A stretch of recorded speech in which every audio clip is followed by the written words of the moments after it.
My name is Geoff Lloyd and I'm an independent vehicle consultant. I find cars for people.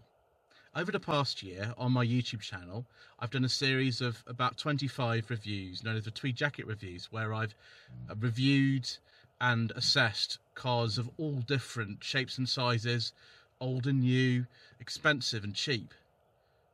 I've had some feedback though from some of my viewers who obviously love the reviews, but want something a little bit less expensive.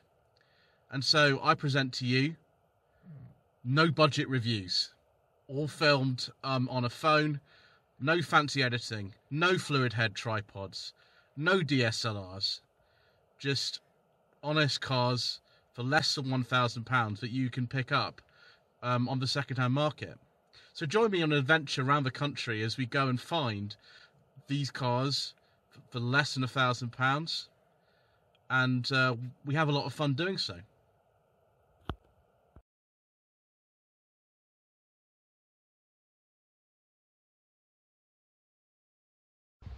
Good afternoon.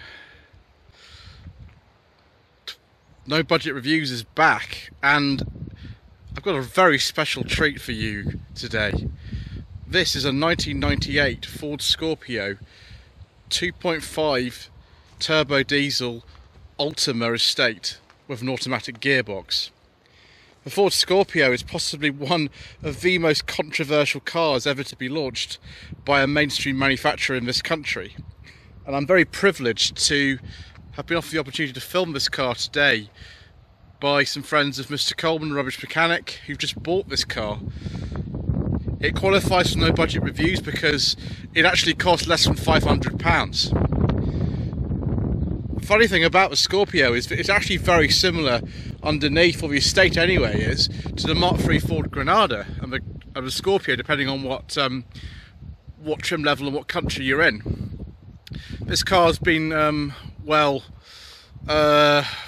improved, shall we say, by having different front and rear bumpers fitted to it, and there are one or two signs of heritage on the side of the car. The sills have been welded several times. Now, I must point out that looks bad, but this car is not an MOT failure.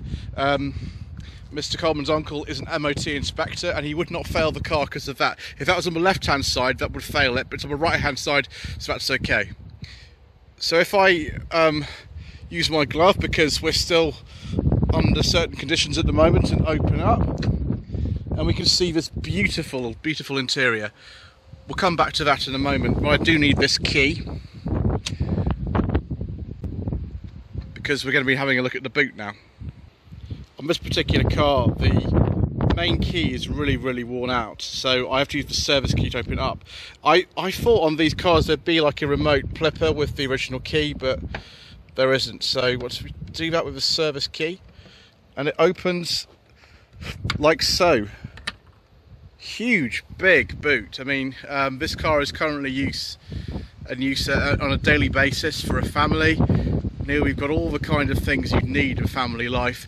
This boot must be at least 500 litres big. No parking sensors or anything on here. I think parking sensors, if anything, would have been an option on a Scorpio back in the day. This is a facelifted car actually, so it has slightly different styling. It's sort of toned down a little bit from what it was originally in 1994 when they launched these cars. The back is really similar, as I said, to a Mark III Granada estate. The front, well, they facelifted this car in sort of autumn 1997 to try to tone down these enormous sort of big bug headlamps, and I think it was partially successful. I prefer the look of the facelifted cars to the pre-facelift ones, but you know, if there's only so much you can do with a design like this. Anyway, let's look at the engine, because this is a very rare engine in it. This particular car has a 2.5 litre turbo diesel engine. We think it's about 110 horsepower. It's not a Ford unit actually, it has a Ford badge on it. It's a VM Motori engine, which was also used in things like the XJ Jeep Cherokee. The header tank is a really peculiar shape. This being a rear-wheel drive car, the engine's actually longitudinally mounted, not transverse mounted, so there's loads of room to work on here. Now, we'll talk a bit more about the engine when we go for a drive, but there were engines in the Scorpio from 2 litres to 2.9 litres, so plenty of room for this 2.5. And we've got, you know, air conditioning and things like that, being an Ultima. The battery, though, is right back there, which, interesting. Open up the door.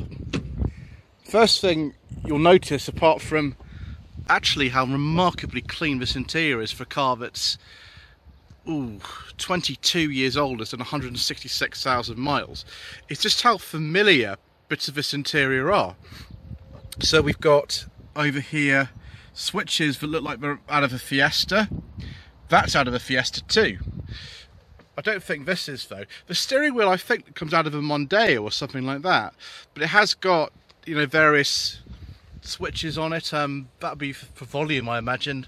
One of them might be for cruise control, I'm not exactly sure. So if we just get in, I'm still wearing my gloves. You can see that it's a nice font, this, actually. That's not bad. And we've got a little diagram there, like on an old Sierra, to show you what doors are open.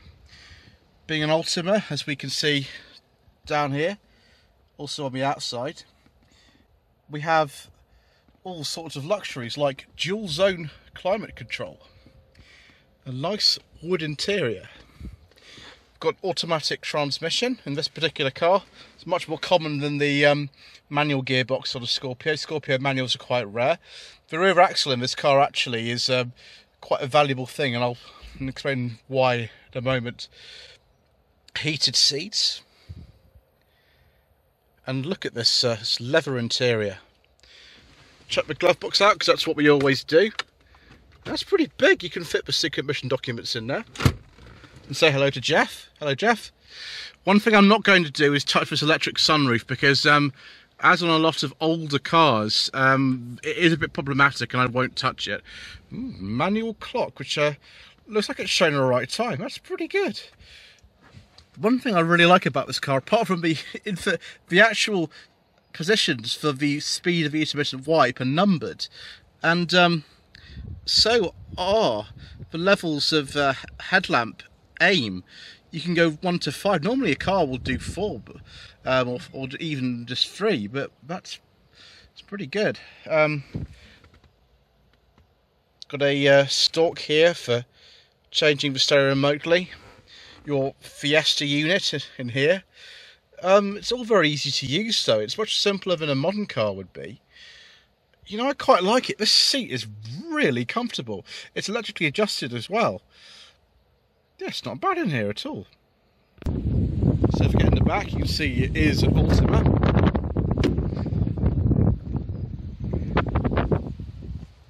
Just not to step on too many things in here. As you can see, we've got other friends as well, apart from Geoff.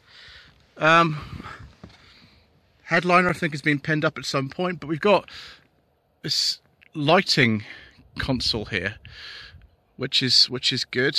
Loads of room in here, absolutely loads of room. Just like a, you know, Mark II Granada estate. Loads of room in those too. I'm 5'11", and this is my driving position. I've got plenty of room. The headlining's sagging a bit, which means I haven't got so much in the way of headroom, but that's okay. Got ashtrays on the rear doors. Cigarette lighter down there for people in the back. It's brilliant.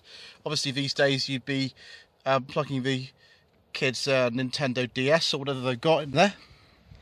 Rear electric windows with this sort of wood. I quite like this wood, actually.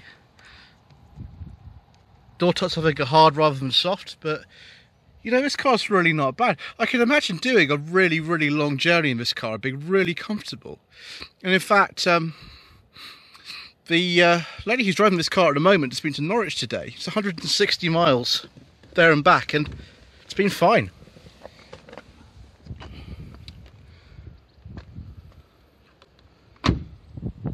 Yes, well, it's time for us to go for a little drive and experience the turbo diesel engine.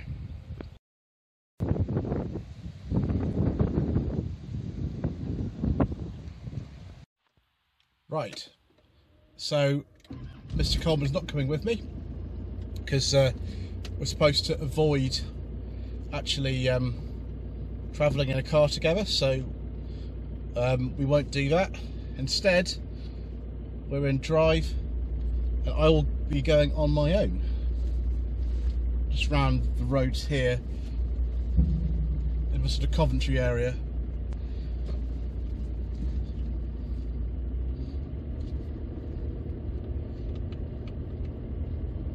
So the engine's available in the Mark IV Ford Scorpio.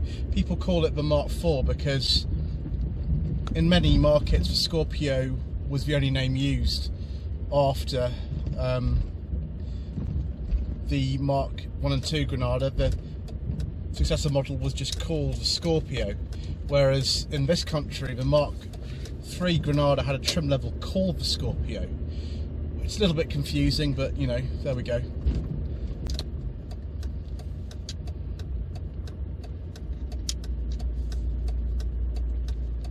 The actual trims available in this car were Executive, it's the bottom of the range.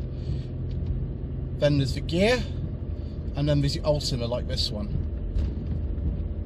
Funnily enough, with one of these cars, you could get absolutely all the engines with all the trim levels. And indeed, these yeah, let me just stop a second so I just adjust the camera a little bit. Go. There's no budget with these after all. We've got absolutely no budget. No budget for fancy things. The engines available were similar to the Ford Sierra in the latter years of its life, actually. There's a 2-litre engine developing 120 horsepower, a 2.3-litre engine but developed 145 horsepower. They were 4-cylinder engines with twin overhead cams. The 2-litre also had a 16-valve variant that was 136 horsepower. The base one was just an 8-valve engine. And then of course there were the Cologne V6 engines, possibly these days the basic Cologne engine, the V6, 2.9 litre. That's the one probably to go for today. That developed 170 horsepower. It was badged as the 12-valve. The Cosworth engine, which is badged also a 24-valve on a Scorpio, which developed about 204 horsepower. Those are a little bit finicky these days. I wouldn't maybe recommend going for one of those. I'd stick probably with one of the 4-cylinder petrols, maybe the 2.3 or the 12-valve Cologne V6. That was the ultimate evolution of an engine which had appeared way back, I think, originally in the 1960s. You know, a beloved engine by so many people, particularly Mr. Coleman, who has a Mark II Granada. I'm sure many of you will have seen a review of that on the channel as well. Let's just stop a second here and I will just change the camera angle.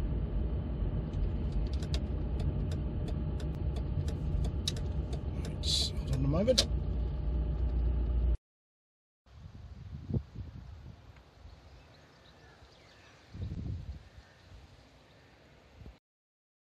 Let's do this as well. I apologise for the mount being in the way. That's just really how it goes.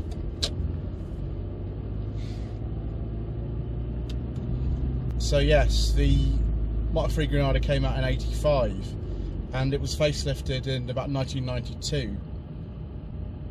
That's when the estate version came in. It wasn't possible to have one before.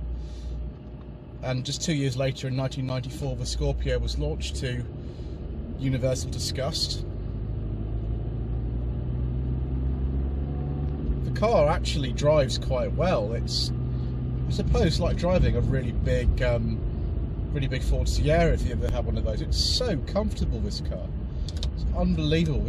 It takes a bit of persuasion to get going, possibly because of this turbo diesel engine, and you know, the turbo doesn't need to kick in really unless you absolutely floor it. And of course, you know, that's not really what we do on this channel. We don't tend to sort of floor things too much.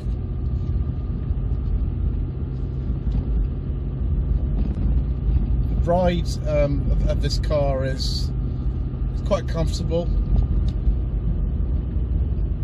One of the drop links probably needs changing, but I don't think this car is going to see its next MOT, sadly.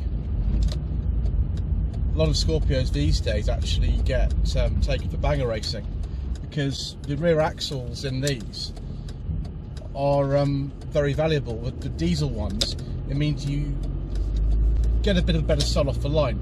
A lot of the people who race Scorpios will use a Cologne V6, either a 2.8 or 2.9 litre V6, and that'll be an easy swap into this car. Rear wheel drive means you get plenty of tail happy action, and of course you'd be stripping out all this lovely interior, which is a shame because this is just nice and comfortable. It's relaxing, it's got all the space for the family, it's a very well equipped car, this one. Oh, a Triumph TR6, wonderful. Yeah, it's got all the space for the family, and for less than £500, it's quite a bargain. These estates in particular are really rare. I think there's only about 100 Scorpio estates left in the country, and I suppose it is a shame to know the ultimate fate of this particular car, but if you find one of these in nice condition, they might one day actually be classics. They said, you know, at the time of the Allegro and the Marina that they'd never be classics, but they are really now. And the Scorpio is kind of like one of those cars, not a very popular car in its time, but actually people who owned them really liked them. One of my friends, when I was growing up, his father had a string of Granadas and then a Scorpio, and actually he really liked it. And I can see why. It's just so utterly comfortable. It's just a sort of delight to drive a car like this when there's so few of them left, and to do it in such comfort. I know that there are loads of random 4-bits in it, and I know that, you know, the majority of these end up in a certain place, and that's what happened to the majority of Mark II Granadas as well. Actually, they ended up on the track, and rust killed a lot of them too, like this. So would I recommend getting one of these cars? Well, you'll probably really like it if you can get past the looks. The diesel, it's not particularly fast. I've only got maybe 110 horsepower in this, but it's fast enough. It reminds me of the sort of character that my mother's Volvo 240 used to be.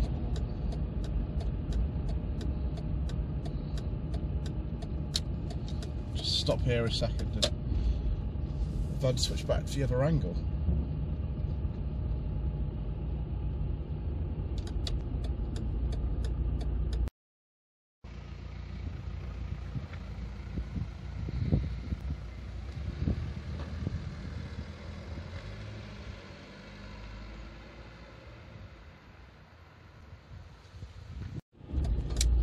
Right. Well, thank you for joining me on this journey around this amazing car. It's a bit of a different review from usual. Now that's really because I can't have anybody in the car with me, and so things will look a bit different.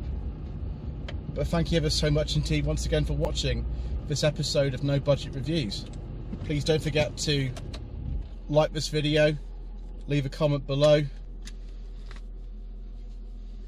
and subscribe to the channel if you haven't already done so. If you want me to source a car for you, it doesn't have to be anything quite like this beautiful Scorpio. It can be something a lot more conventional. Then please visit my website, www.lloydvehicleconsulting.co.uk. Or I've got a Facebook page too, facebook.com/Lloyd Vehicle Consulting. I'll leave you with a nice exterior sweep of this beautiful car.